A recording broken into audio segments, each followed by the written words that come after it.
Hi everyone. आप सभी स्वस्थ और मस्त होंगे। मैं भी ठीक हूँ। स्टोरी का नाम ये कैसी दीवानगी, एपिसोड 5। वो दिन उन लोगों का कट जाता है। अब सबको अगले दिन का इंतजार होता है, चाहे वो वेदिका हो या अंजू हो या फिर आप लोग। अगले दिन सुबह सुबह अंजू अपनी बुलेट पर सवार साइड पर जाने के लिए निकलती है। आज उसने black shirt, black jeans, black cap पहन रखा था। माथे पर लंबा तिलक, आंखों में चश्मा और मुंह में पान। एकदम बनारसी लुक आ रहा था उसका। एक बार के लिए कोई भी लड़की उसको देखकर अपना दिल उस पर न्यौछावर कर बैठती। इधर वेदिका की कार भी अपने डेस्टिनेशन के लिए निकलती है। अंजू रास्ते में एक जगह अपनी बाइक खड़ा करके किसी से बात कर रही होती है। तब तक एक कार बहुत तेजी से उसके पास से गुजरती है। वहाँ रोड पर पानी भरा हुआ था, जिस कारण जैसे ही वो कार उसके पास से गुजरती है तो उस कार की वजह से वो कीचड़ वाला पानी पूरा उछलकर अंजू पर पड़ जाता है। अब अंजू उस कीचड़ वाली पानी से सराबोर हो जाती है, जिसकी वजह से उसका पूरा कपड़ा खराब हो गया होता है। कुछ छींटे उसके मुंह पर भी पड़े थे। अंजू चिल्लाती है, अबे आंखें बेच दी हैं क्या? दिखता नहीं रास्ते पर कौन खड़ा है? जब कार चलानी नहीं आती तो चलाते क्यों हो? सड़क अपने बाप की समझी है क्या?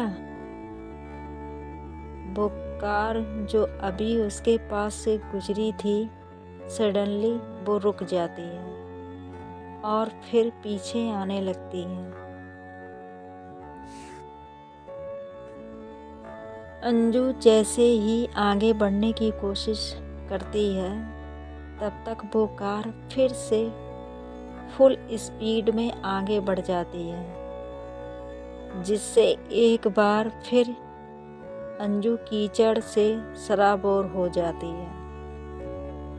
वो कार चली जाती है वहाँ से। अब अंजू का पारा तो हाई लेवल पर पहुँच जाता है। अंजू तुरंत अपने पास की दुकान से प्लास्टिक लेती है और वो कीचड़ वाला पानी उसमें इकट्ठा कर लेती है। फिर अपनी बाइक को उस कार के पीछे लगा देती है। अंजू वैसे भी बहुत फास्ट बाइक चलाती थी। वो कुछ ही मिनट्स में उस गाड़ी को ओवरटेक कर लेती है और बिल्कुल उस कार के सामने अपनी बाइक रोकती है।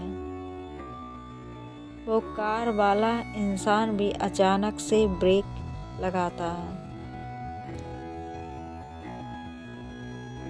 अंजू तुरंत अपनी बाइक से उतरकर उस कार के पास जाती है और उस कार के विंडो पर नॉक करती है।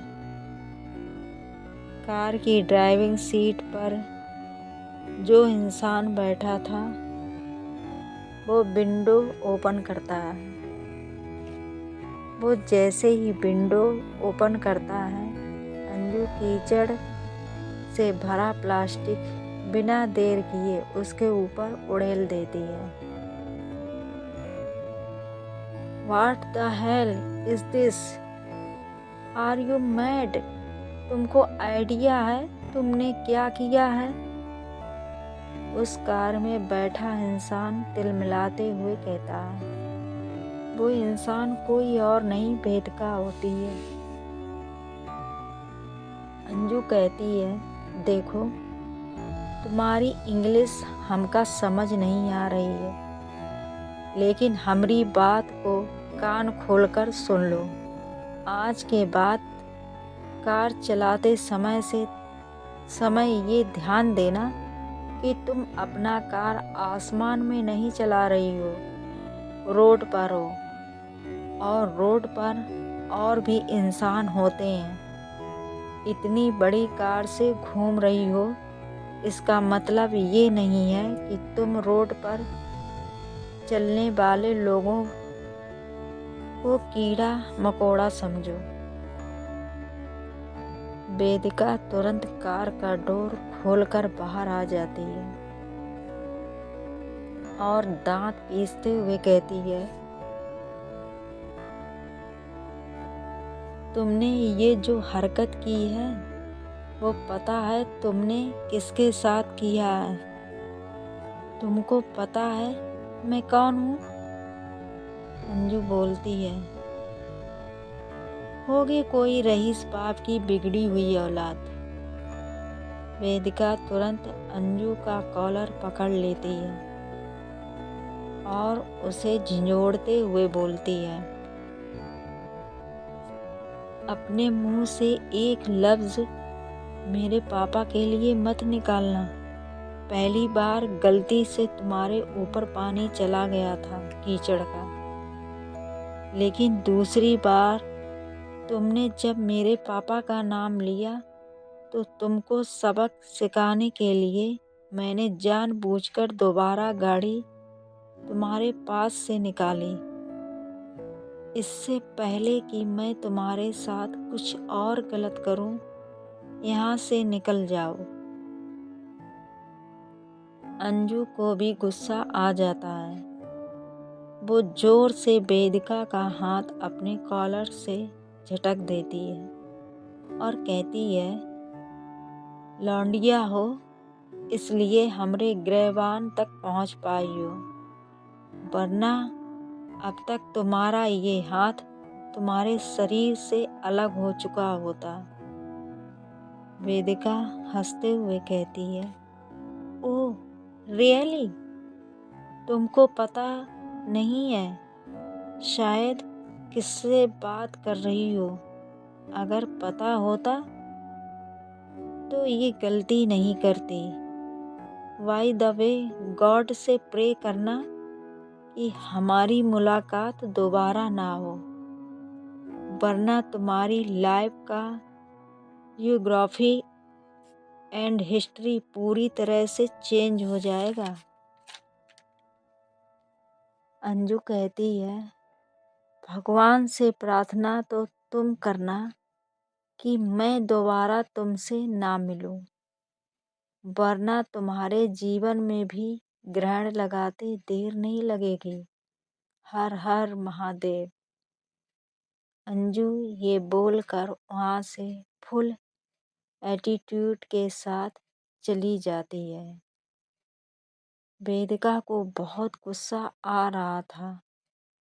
वो जोर से अपनी कार पर अपना हाथ मारती है, फिर अपने कार में बैठ जाती है और खुद को काम करती है। अब देखते हैं आगे क्या होता है। Bye bye, see you.